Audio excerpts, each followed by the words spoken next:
Boa noite a todos.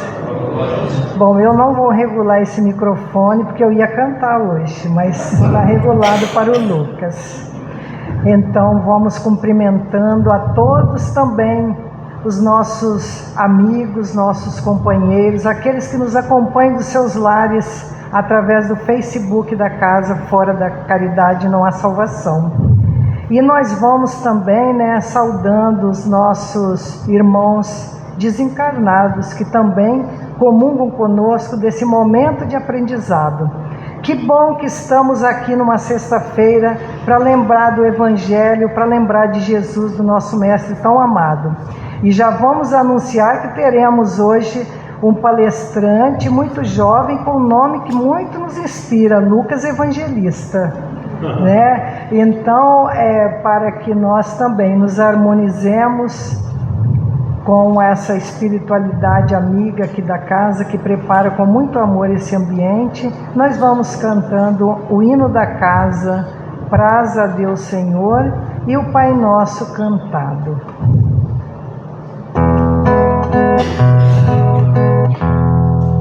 Praz a Deus que a sã doutrina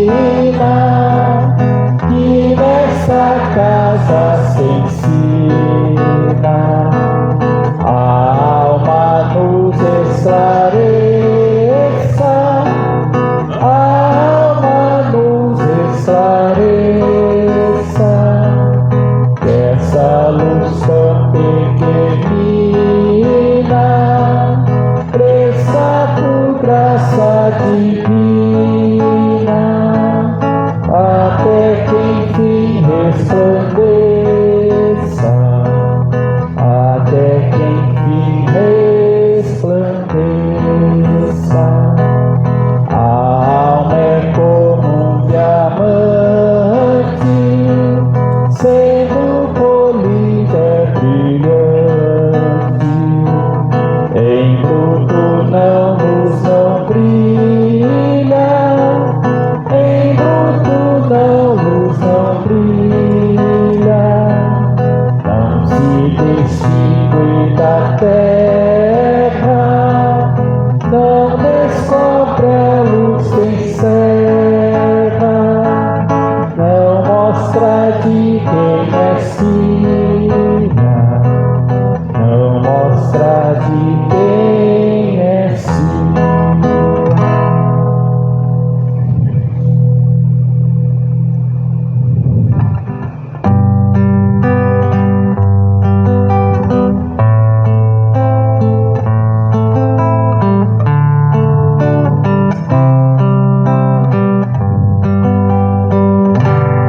Pai nosso que está no céu, santificado seja o vosso nome. Venha a nós o vosso reino, seja feita a vossa vontade, assim na terra como no céu, assim na terra como no céu. O pão nosso de cada dia dai-nos hoje, ó Senhor. Perdoai as nossas dívidas, assim como perdoamos aos nossos devedores. Não deixeis cair em tentação,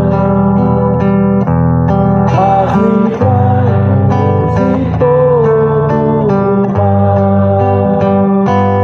Não deixeis cair em tentação, mas livrai-nos de todo mal.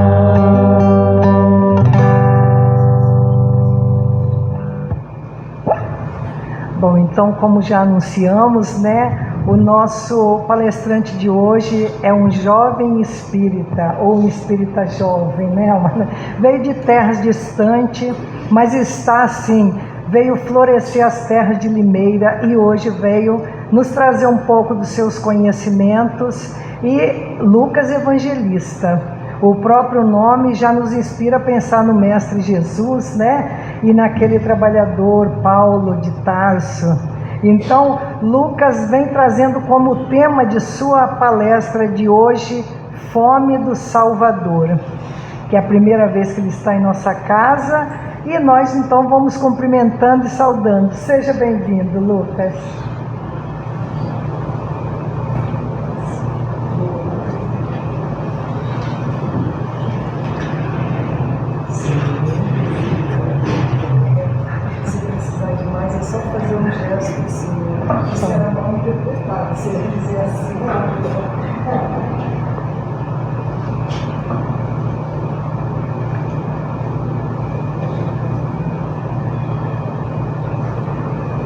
Boa noite.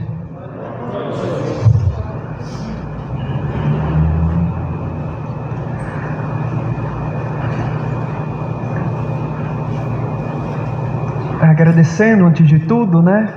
Todo o carinho que foi ofertado na minha pessoa aqui desde a primeira hora que cheguei. Em especial a nossa querida Marina, que fez o convite para eu estar com vocês essa noite. É verdade, vocês estranhar-me-ão o sotaque.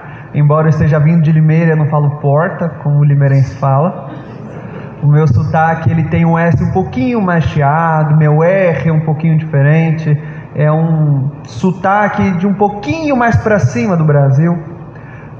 De fato, a minha terra natal, daqui mesmo, de Piracicaba, até onde eu nasci, no estado do Amazonas, são quase 4.000 quilômetros, né?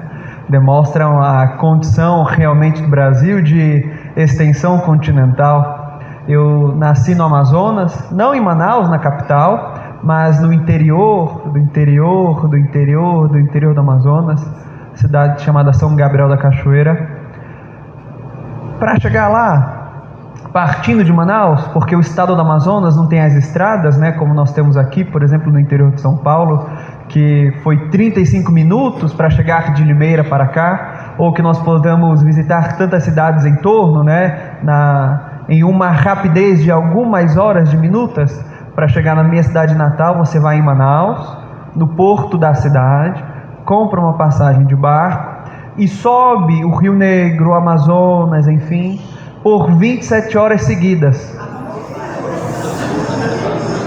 Mas são 27 horas de um barco rápido. Há barcos que farão o percurso em 30 horas, 35, 40, 50. Há viagens de barco no interior do Amazonas que levam um mês e meio. Então 27 horas é 27 horas com um barco rápido. De tal maneira que eu mesmo aqui no interior de São Paulo me sinto movimentando na velocidade da luz. 35 minutos de uma cidade para outra, isso é uma maravilha, né? E as diferenças aqui mesmo do Amazonas para o interior de São Paulo são tão grandes que muitas vezes me sinto em outro país. Se, por exemplo, no meio do ano, né, que veio a frente fria para nós na forma do inverno, eu suponho que tenha feito algum frio para vocês aqui em Piracicaba. Imaginem, por exemplo, para mim, amazonense, que 22 graus já quero sair de casaco na rua. Então, em Limeira, que as manhãs acordavam com seus 5, 6 graus, foram para mim realmente sinônimo de temperaturas glaciais, né?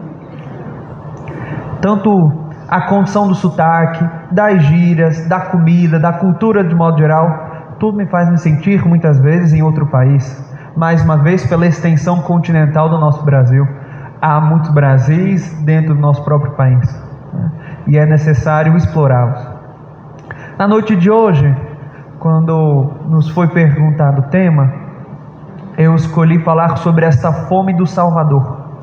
E o texto, ele vem de uma frase que está no livro Deus Conosco, capítulo 290.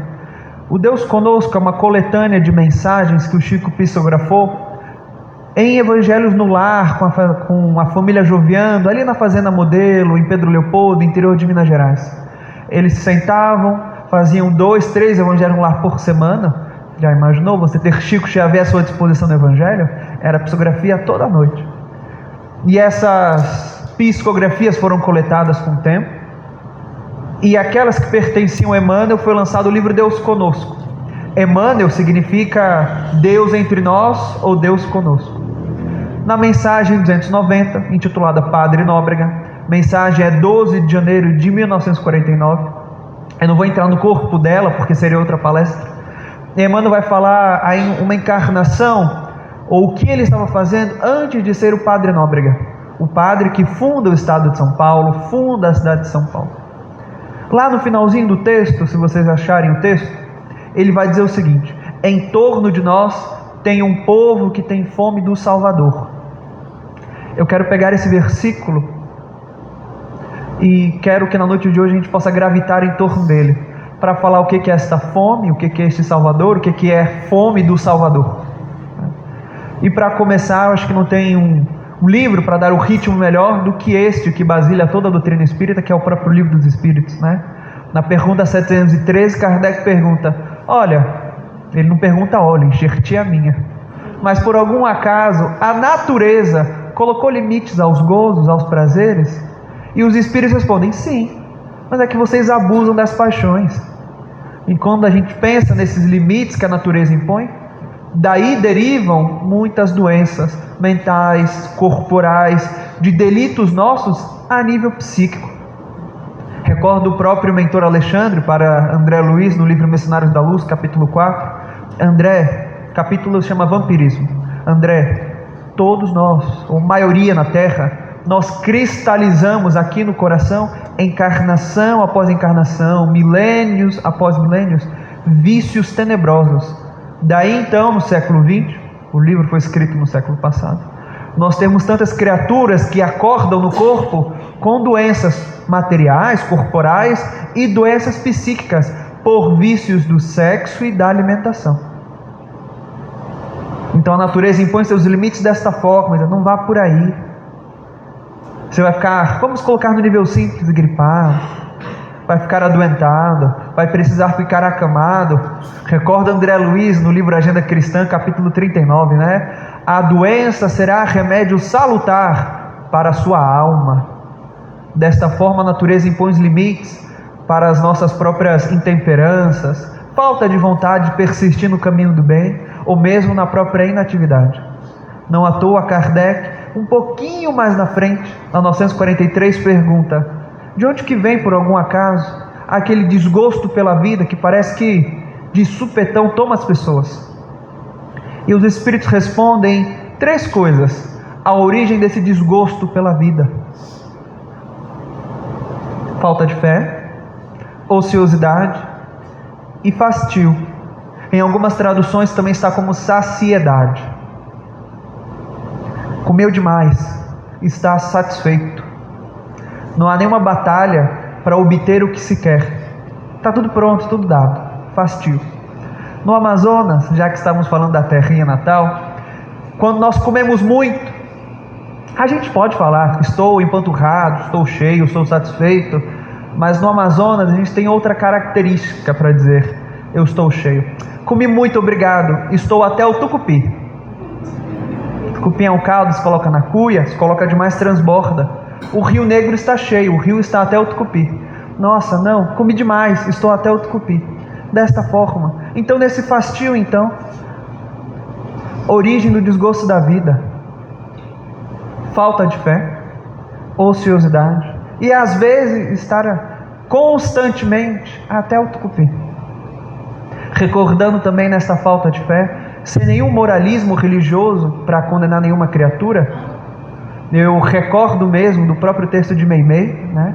Confia sempre, Cartas do Coração, capítulo 66. Os mais desditosos, os mais infelizes, são aqueles que perderam a confiança em Deus e em si mesmos, porque o maior infortúnio é sofrer a privação da fé e prosseguir vivendo. É difícil estar encarnado sem fé em Deus e em si mesmo. Daí as atribulações. Mas nós, como criaturas humanas encarnadas, nós temos fome, nós também temos sede. A questão é perguntar onde que nós estamos buscando a fonte a nível material mesmo.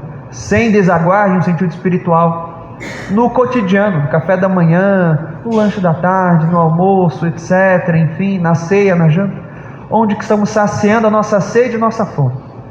Porque nós sabemos o que nós precisamos comer, o tanto de água que precisamos beber, e muitos de nós chegamos no centro espírita com dores de cabeça, desgostosos com a vida, achando que estamos sendo fonte de algum obsessor, quando na verdade não estamos dormindo direito, não estamos comendo direito, não estamos bebendo água nenhuma, menosprezando quase que em absoluto o funcionamento do maquinário que é o corpo humano, e queremos, trazendo o jargão popular, que milagres sejam feitos para que a gente obtenha uma saúde que nós nunca lutamos para obter de fato. É importantíssimo, no primeiro nível, em primeira instância, refletir onde estamos buscando saciar a nossa sede e nossa fome. Parafraseando mais uma vez Alexandre, vícios da alimentação e do sexo. Cristalizando aqui dentro, no bojo do coração. E certa feita, Jesus, em João capítulo 4, ele está descendo na Galileia até a região da Judéia. É que para mim tem um mapa aqui mental, Tem aqui a região da Galileia, com Tiberíades, o lago de Genezaré, enfim, onde está a própria cidade de Nazaré. Aqui embaixo está a região da Judéia, com o Mar Morto, Belém, a própria Jerusalém, o templo, Jericó. E no meio, tem uma falha tectônica gigantesca, a maior falha tectônica da terra, onde passa o Rio Jordão. O rio onde João Batista batizava e Jesus é batizado, como a gente vê no Evangelho de Mateus, no capítulo 3. Nesta falha tectônica, em torno aqui, tem a região da Samaria. E aquela região ali era uma região muito perigosa para judeus passarem direto. Os judeus geralmente passavam pelo lado, aqui está o Mediterrâneo, ou passavam dando a volta pelo deserto, porque a região da Samaria tinha os samaritanos. Vamos colocar assim, a título de entendimento, são como os judeus que não adotavam todos os livros da Torá, que é o Antigo Testamento para os judeus, tinham complicações com relação à adoração no templo, eles não iam para o templo de Jerusalém adorar, porque não eram permitidos, porque não seguiam toda a ritualística, então eles tinham outra interpretação da lei. E como criaturas humanas, se hoje a gente briga por religião, há 12 mil anos atrás era muito parecido. Então os judeus não se davam com os samaritanos, e os samaritanos com os judeus. E Jesus precisa chegar até a Judéia. Pessoal, vamos passar reto. Está aqui, reto. Mas Senhor, tem certeza, misericórdia, que é terra de samaritano? Mas vamos. E eles vão passando. Até que coloca para nós, João, no capítulo 4, Jesus passando na Samaria, chega numa cidade. Os discípulos entram na cidade e Jesus vai até um poço. Ele sobe, vai até um poço e encontra uma mulher, a chamada mulher samaritana, pegando água do poço. Jesus se aproxima dela e inicia-se um diálogo. Olha, você não quer me dar um pouco da sua água? E a mulher imediatamente estranha, porque no versículo está escrito: mas tu que é um judeu pede água de mim? Muito provavelmente Jesus tinha sotaque, porque ele falava aramaico e era galileu. Provavelmente pela vestimenta ela reconheceu que ele não era da Samaria, e inicia aquela estranheza imediata. Você está pedindo água de mim? Você não sabe que eu sou samaritana? Você quer brigar aqui agora? Jesus, olha, se você soubesse quem está pedindo água para você, você ia pedir que eu te desse água. Porque quem bebe água aí desse poço tem sede. Mas quem bebe da minha água não tem sede. Na verdade, quem bebe da minha água, surge na pessoa uma fonte de água viva, espargindo água de dentro. E a mulher é estranha, mas espera aí. O Senhor, por algum acaso, é maior que nosso pai Jacó, que aqui iniciou esse poço, bebeu água, colocou o seu gado para beber também? E aí ela começa a falar da vinda do Messias. E Jesus vai envolvendo ela tanto, que ela sente-se quase que magnetizada. Até que chega um momento em que eles falam sobre a adoração. E mais uma vez, os judeus, onde quer que moravam, eles precisavam ir todo ano, pelo menos 4 vezes por ano, para Jerusalém, adorações no templo. Tinham 4 festividades muito importantes. Uma delas a gente conhece, que é a Páscoa, a Pecha. Então eles iam uma vez por ano, pelo menos, para participar ali das festividades. depois voltavam para essas terras natais. Os samaritanos não podiam adorar a Deus no templo, mas até então o templo era a casa de Deus. E ela pergunta para Jesus: como é que eu faço para adorar a Deus se a gente não pode adorar no templo que vocês não deixam? Eles tinham fundado o próprio templo na Samaria, mas até então não era o templo de verdade. O templo de verdade era o templo de Jerusalém, que foi profetizado no Antigo Testamento, centímetro a centímetro, cômodo por cômodo. E aí Jesus fala para a mulher samaritana, capítulo 4, mais uma vez, agora no versículo 28. Olha, Deus é Espírito, e Deus quer ser adorado em Espírito. Em verdade, muitos de nós, na nossa adoração, querendo saciar a nossa sede do próprio alimento espiritual, querendo entrar em maior sintonia, simbiose com o Criador, fazemos isso. Adoramos o Criador em matéria. Nós falamos tanto daquele capítulo do Evangelho segundo o Espiritismo, né? Não pode servir a Deus e a Mamon. E eis que amamos a Mamon muitas vezes, todos os dias, com muita constância. Não podemos nos enganar. Indo agora para o sentido espiritual, toda vez em que nós falamos mal de alguém, que nós xingamos porque somos muito criativos com os palavrões, quando nós criticamos outrem, quando nós fuxicamos, fofocamos, isso são alimentos para a alma, não são os ideais, são na verdade alimentos venenosos, apodrecidos, que nos machucam em curto, médio e longo prazo. E eis que nós achamos que a nossa adoração se resume a apenas estar no centro a sexta-feira, ou se resume a frequentar o centro X dias na semana, e menosprezamos o contato dentro de casa, em praça pública, no trabalho, na escola e por aí vai. E assim vamos, assim querendo preencher o que é de dentro com o que é de fora. E não tem como, não faz sentido, é a lógica. E eis que a nossa sede persiste, a nossa fome persiste. No mundo espiritual também se tem muita fome, muita fome. O que André Luiz coloca no capítulo 1 e capítulo 2 do Nosso Lar? Inicia ali o livro mostrando a sua condição de um espírito devedor, no umbral, chumbado ali ao solo. Ele vai dizer: as necessidades fisiológicas não haviam se alterado. Ele tinha fome, ele tinha sede, a barba crescia, o próprio câncer que havia cooperado com o seu desencarne presente ali do corpo perispirítico, bebia da poça ali que tinha, comia gramíneas raras que encontrava. Tem fome no mundo espiritual também. E pode parecer estranho para nós numa primeira instância, né? Puxa vida, mas ele é espírito, como é que ele tem fome? E eis que o próprio codificador, Kardec, na Revista Espírita de junho de 1868, vai colocar: a fome entre os espíritos.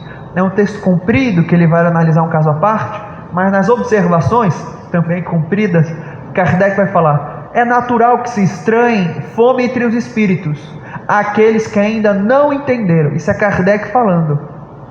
Ainda não entenderam a condição de materialização que muitos espíritos chegam no mundo espiritual, porque eles ainda amam a matéria e levam as sensações do corpo físico para o corpo espiritual. Fica assim impregnado, impresso aqui dentro neste corpo, e ele sofre as mesmas sensações, sentindo esta necessidade. Kardec vai dizer: a única maneira de se livrar das sensações é purificando o próprio coração, nessa desmaterialização aos cadinhos, no corpo carnal, experienciando a moral elevada, as próprias virtudes, ignorando alimentos que não convém mais, porque quanto mais sobe, piores as desculpas para todos nós. E aí, a gente falou capítulo 1 e 2 do Nosso Lar. No capítulo 9, André Luiz está conversando com Lísias. Ele já foi resgatado, já está no Nosso Lar, já entendeu que era um espírito suicida indireto. E aí Lísias conversa com ele sobre o alimento que eles comem ali na colônia espiritual. Tem a sopinha, tem água fluidificada, etc. E aí Lísias conta uma história, está no livro, inclusive Nosso Lar, que tem filme, Teve o Nosso Lar 2 esse ano, né, nos cinemas. Nosso Lar e Os Mensageiros foram publicados há 80 anos atrás, 1944. Os dois no mesmo ano, junto com o livro Renúncia. No capítulo 9, então, Lisas vai introduzir um problema de alimentação na colônia. Fala, André, você nem sabe o que aconteceu. No passado, é porque a colônia se divide em vários setores, né, grupos de organização. Tem um pessoal da inteligência, dos cálculos, da matemática, dos raciocínios. Tem um pessoal da elevação, que ora, que vibra. Tem um pessoal do resgate, o pessoal da área hospitalar e por aí vai. Várias sessões. E vários ministros ali. André, você não sabe o que aconteceu. No passado, as pessoas que entravam no Nosso Lar, e especialmente na sessão ali no Ministério do Esclarecimento, dos raciocínios, dos cálculos, eles chegavam com os vícios do corpo e traziam os vícios para cá na colônia. E eles exigiam, está no texto, eles exigiam cargas proteicas maiores, sentiam a necessidade. Eles queriam chegar no mundo espiritual e comer um churrasco. É basicamente isso. Tem um eufemismo ali, mas era isso. Mas não, eu preciso comer um porquinho, uma vaquinha, um franguinho frito. Senão não vou aguentar, vou morrer. Mas você já está morto, misericórdia. Eu preciso. E o que aconteceu? Lisas continua. Deu muita dor de cabeça. Porque os outros ministérios, em especial o Ministério da Regeneração, que era até então aquele mais próximo com as altas esferas, que é o ministério responsável por manter a vibração da colônia, orando, rezando, trazendo ensinamentos do mais alto para aquela colônia. A gente não pode. Aqui é outro lugar. Tem que ter outros objetivos de vida. É necessário dominar as paixões. E ficaram nessa briga por muito tempo. O que aconteceu?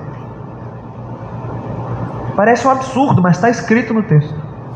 Chegou um tempo que eles, juro por Deus, parece um absurdo, mas está escrito mesmo. Eles contrabandeiam carne do umbral para dentro. O Nosso Lar mesmo, o livro mesmo, está escrito lá. Vão contrabandeando lá. Chegou um ponto que o governador fecha a colônia. Ninguém sai, ninguém entra. E ficou assim por muitos anos. Quanto tempo? 21 anos, colocou Lisas. Ninguém entra, ninguém sai. Para respeitar a disciplina, para criar o hábito, para ter uma espontaneidade. Não, vocês não precisam. E após muito esclarecimento do Ministério da Regeneração, aquele ali do Ministério originário do Esclarecimento das Inteligências, eles vão entendendo porque água mole e pedra dura tanto bate até que fura. E depois de quase, ou melhor, mais de 2 décadas, eles vão compreender, não é verdade? A gente não precisa mesmo, né? Acho que uma sopinha basta, né? Porque até então era 2 décadas só na água frutificada, nem a sopa tinha mais. E está no livro. E Kardec aludiu a 1868, tem fome entre os espíritos. E Kardec ainda fala, é um sistema? É uma ideia preconcebida? Não. É um relato de muitos espíritos que nós já encontramos. Da fome, da sensação do corpo. Por quê? Porque nós somos criaturas espirituais que ainda amamos em demasia o corpo material e a própria matéria. Esse é um problema. Mas o que Jesus fala? Quem bebe da minha água não tem mais sede. Só que Jesus também diz, olha, o meu alimento é fazer a vontade do meu Pai. Jesus também come. Jesus também tem fome. Jesus também tem sede. Como está ali no Evangelho de João, capítulo 9, versículo 28, ele crucificado na cruz, as 2 mãos ali pregadas no madeiro, o sangue se misturando com o suor, a coroa de espinhos coroando o seu messianato divino na terra, ele vai dizer, tenho sede. E o Evangelho de João, que a gente está falando tanto, é o Evangelho assim que a gente diz, não sinótico. Ele não compartilha do mesmo ponto de vista que os seus antecessores, Mateus, Marcos e Lucas. O Evangelho de João é um Evangelho que apresenta um Jesus assim com caracteres divinos, bem diferente do ponto de partida em que os 3 evangelistas que a gente comentou vão colocar. E é o Evangelho que tem menos milagres. Só tem 7 milagres no Evangelho de João. O primeiro deles, Jesus, num casamento, transforma a água em vinho. Nós pedimos algo para beber, Jesus transforma a água em vinho. Quando Jesus diz, tenho sede agora, na outra ponta do Evangelho, o que nós como humanidade fazemos? Pegamos um vinagre, um vinho apodrecido, que é a posca, misturamos na esponja ali, fincamos na ponta de uma lança e damos para ele beber desta forma. Tenho sede. Mas o alimento superior de Jesus é fazer a vontade de meu Pai. Aí a pergunta retórica, nós fazemos a vontade de Deus? Isto quando lembramos do Criador. Porque nós falamos muitas vezes de Deus, falamos sobre o Espiritismo ser o cristianismo primitivo, revivendo a fé e a esperança e a boa vontade de 2000 anos atrás, mas agimos como órfãos espirituais. É também necessário reformular o nosso pensamento. O meu alimento. E olha que curioso, porque Jesus diz, o meu alimento. Mas ele também diz, está ali no Evangelho de João, também, no capítulo 6, eu sou o pão da vida. Eu sou o pão da vida. E tem um texto no Palavras de Vida Eterna, intitulado Pão, que Emmanuel vai falar. Olha, Jesus diz que é o pão da vida. É pão, é alimento simples do povo. E Emmanuel vai dizer, se você pega o pão, corta no meio, coloca presunto, está escrito. Vai juntando condimento, junta, não é mais pão, é sanduíche. Nós fazemos isso com o ensinamento de Jesus. Colocamos coisas que não cabem, que não precisam em absoluto, e vamos enchendo e tirando a sua simplicidade, e deixa de ser pão, vira sanduíche. Condimentos que não precisam, alimentos processados completamente necessários, e o que é simples, puro e sacia a fome, fica cheio de problemas agora, cheio de problemas. E ele diz, eu sou o pão da vida. Qual é a cidade que ele nasceu? Belém. Maluco, o que isso tem a ver? É que Belém em hebraico significa casa do pão. Beletchem, casa do pão. Jesus nasce nesse lugar, para depois dizer, eu sou o pão da vida. E Lucas, no seu Evangelho, no capítulo 2, quando Jesus nasce naquela madrugada em Belém, onde que Jesus é posto pela primeira vez? No feno. A primeira cama de Jesus no mundo é o feno onde os animais comiam. Os animais ali, assustados, vendo o nascimento do Cristo, vendo a luz do mundo brilhar primeiro do que nós, que como humanidade rejeitamos Jesus em Belém. Jesus é posto em cima da palha, do feno. Qual é o simbolismo disso? Jesus é realmente esse alimento apresentado para a nossa própria animalidade, esse pão da vida. E nós queremos colocar o que não pertence a Jesus. E muitas vezes, pior ainda, reduzimos Jesus a alguém que coloca, o jargão social, uma pessoa muito legal, que disse palavras de efeito, palavras muito bonitas, e olvidamos o testemunho pessoal. Porque pão, você tem que primeiro plantar o trigo, tem que separar o joio do trigo, ainda tem que pegar o trigo e moer no moinho, tem que triturar, depois tem que misturar com outros corpos estranhos, como sal e água, às vezes um fermento, tem que deixar a massa crescer e no final ainda colocar na fornalha, que ela só se aquece distante da frieza. É todo um processo de sacrifício constante do trigo para virar o pão, para saciar as pessoas. E a gente ouvir da nossa oportunidade de testemunho. Por quê? Porque não temos fé em Deus e em nós. Estamos muito ociosos e estamos até o tucupi de muita coisa errada. Muita coisa errada. E voltando para a frase que a gente está girando em torno, Emmanuel diz: em torno de nós tem um povo que tem sede e fome do Salvador. Salvador. Ele está falando de Jesus, Mas como que Jesus salva alguém? Jesus em hebraico, né, Yeshua ou Yeshua, significa salvação. Literalmente salvação. Mas salvação de salvar alguém de um risco iminente de morte. Esse é o significado do nome de Jesus. Nós temos fome daquele que nos salva. Então imagina Jesus em Lucas capítulo 19. Jesus está passando por uma cidade e tem um senhor muito baixinho, coletor de impostos, que não consegue ver Jesus pela turba que o cerca. Ele sobe na árvore para conseguir ver. É Zaqueu. Jesus está passando com a turba e olha para cima, para a árvore. Pô, Zaqueu, desce, meu filho, não tinha para que subir não, desce. Inclusive aproveita que hoje eu quero jantar na sua casa. Jesus é recebido por Zaqueu. Zaqueu recebe Jesus e os discípulos e faz uma ceia.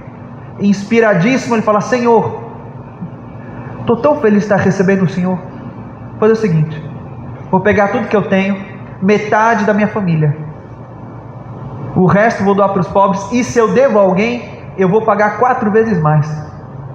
E Jesus diz o quê? Bem-aventurado és tu, Zaqueu, porque hoje, alegra-te, a salvação entrou na tua casa. Salvação? Salvação. Que salvação entra na casa de Zaqueu? Jesus, que significa salvação, ou mesmo todos os conceitos morais que Zaqueu estava pronto ao testemunho? Que salvação que entra? A salvação de Jesus não é uma salvação da boca para fora. Tem um texto muito bonito quando Emmanuel vai falar sobre o conceito de salvação. Se não me falha a memória, no Palavras de Vida Eterna, capítulo, eu quero dizer 143. Capítulo 134. Que ele vai falar assim: olha, salvação em sinonímia correta e ideal não significa catapultar para o alto, dar título de angelitude para alguém, não. Salvação primeiro significa tirar do perigo, do risco de morte. É o que o nome de Jesus significa. Só que ele vai dar alguns exemplos. Olha, um navio, um barco que está partindo do porto, vai para o alto mar, vem a tempestade ruivosa ali com seus maremotos, as ondas, vem a tempestade, o céu ali nublado, a chuva, os ventos, e vamos supor que o navio ele seja salvo daquela tempestade. O barco ser salvo um dia não significa que ele será salvo pela eternidade. Ele não pode ser eximido dos outros testemunhos. Muito provavelmente virão outras tempestades, mas cabe agora aos marinheiros ali do barco, com experiência de tempestade, em outra condição mental, agora mais preparados para as tempestades que virão. Jesus não nos salva um dia, nos salva todos os dias, não do risco iminente, mas da morte espiritual. Quando nos esquecemos, quando nos menosprezamos, quando nos sentimos completamente esquecidos e menosprezados, eis que quando esquecemos dele, ele não esquece de nós e nos resgata, nos dá outro motivo de vida, de existência. É assim que Jesus nos salva. Ele dá outros exemplos. Por exemplo, Simão Pedro nega o Cristo 3 vezes. Jesus o salva ali naquele instante, naquele domingo de Páscoa, aparecendo para os discípulos. Mas Simão Pedro não está eximido dos sacrifícios adiante, até o ponto que ele morre crucificado de cabeça para baixo, já na senectude. Aquele que dá nome a esse estado, Paulo de Tarso, quando Saulo, ali Shaul, o homem que foi muito aguardado, esperado, e Jesus o salva ali na estrada de Damasco. Mas Saulo de Tarso precisa passar exatamente como o trigo, pelo processo da trituração, aprender coisas novas com os outros ingredientes e estar na fornalha depois, para virar Paulo de Tarso. Shaul, o homem muito aguardado, esperado, aplaudido, para virar Paulo, do grego, o homem que se fez menor, pequenino. Navio que é salvo de uma tempestade não está eximido das outras para ganhar ainda mais experiência. E as pegadas de Jesus levam para o Gólgota. Jesus foi crucificado.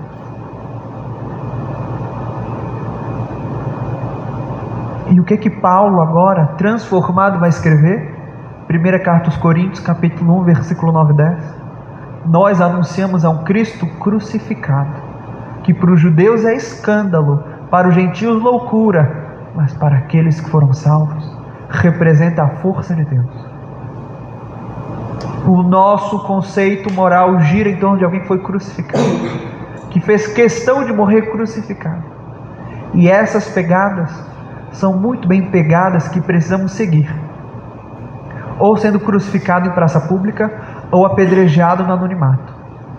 Para aqueles que buscam o privilégio de servir ao Mestre na terra, são esses dois destinos. Todos aqueles que vieram antes de nós não encontraram outra condição: morte no anonimato ou morte em praça pública. E aqui não é a morte física, morrendo aos cadinhos todos os dias, olvidando paixões, semeando virtudes. É assim que Jesus nos salva, dando outra tempestade para aprender, para garantir mesmo que esta é a nossa fé, para que a gente afirme, para que a gente conheça a nossa própria força interior. É assim. E mais uma vez, em torno de nós tem um povo que tem sede do Salvador, ou melhor, sede e fome do Salvador. Nós podemos ser extensão do amor de Jesus, saciar, ainda que momentaneamente, a fome do outro. As pessoas podem ouvir falar de Jesus através de nós, mas nós temos vergonha, nós talvez nos sentimos sem aptidão para isso. Se nós já temos, coloca André Luiz no Agenda Cristã, capítulo 18. Se nós já temos 2 semanas de aprendizado cristão, nós já sabemos em fartura, em saciedade, o que fazer. Olha a palavra aí, ó. Em saciedade, o que fazer. Já sabemos até o tucupi o que fazer, e nós não fazemos. 2 semanas, eu aposto que a maioria de nós, eu vou mesmo generalizar ao ponto da totalidade, todos nós nessa encarnação, nas outras, temos mais de 2 semanas de aprendizado cristão. Nós sabemos o que precisamos comer e beber. Nós sabemos o que precisamos fazer e dizer. É que a gente não faz. Mas eu concordo, é muito difícil chegar até lá. Muito difícil ter esta disciplina de beber da água do Cristo constantemente. Mas é o necessário. Quando temos sede, fome, saciamos no mundo, e eles ali pronto, eis o Mestre pronto para saciar a nossa fome, quando a gente lembra que Ele existe. Então, para encerrar, recordando que os dias de escuridão sempre existem, e talvez até hoje nós tenhamos sido salvos de muitas tempestades, talvez nosso barquinho terá muitas outras ainda, talvez estejamos agora em uma, teremos outra amanhã, outras por aí vai, recordando que falamos de um crucificado. Nos dias de escuridão é imprescindível aprender a acender a fé da esperança no coração. Então, como Kardec pergunta, o desgosto da vida vem de onde? Falta de fé.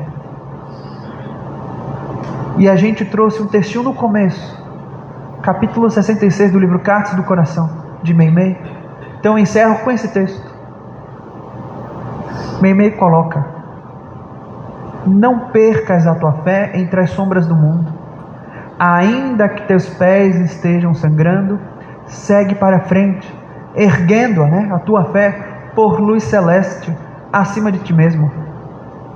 Crê e trabalha, esforça-te no bem e espera com paciência. Por quê? Porque tudo passa, tudo se renova na terra, mas o que vem dos céus permanecerá. De todos os infelizes, os mais desditosos são que perderam a confiança em Deus e em si mesmos, porque o maior infortúnio é sofrer a privação da fé e prosseguir vivendo. Eleva, pois, o teu olhar e caminha, luta e serve, aprende e adianta-te. Brilha a alvorada além da noite. Hoje é possível que a tempestade te amarfanhe o coração ou te atormente o ideal, aguilhoando-te com a aflição ou ameaçando-te com a morte. Não te esqueças, porém, de que amanhã será outro dia. Em torno de nós tem um povo que tem sede e fome do Salvador. Muita paz, muita luz. Deus nos abençoe. Fiquemos com Ele. Muito obrigado.